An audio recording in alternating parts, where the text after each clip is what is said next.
Good morning guys, in front of me is Samsung Galaxy Tab S9 Plus, and let me show you how to change wallpaper on this device.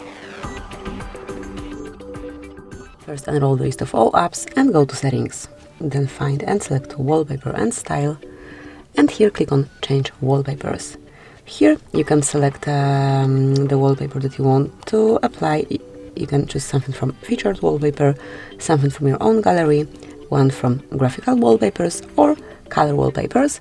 You can also enter wallpaper services and pick some more advanced options. So, for example, you can download docs. Give it a couple of seconds.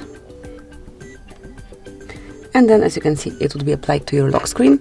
I will just change home screen wallpaper and then show you how this wallpaper from wallpaper services looks on your lock screen. However, let me pick, for example, this one for home screen only.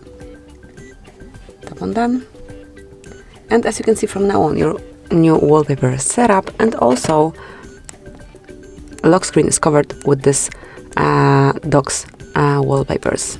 So each time you click, you will be able to see different dock or whatever you pick.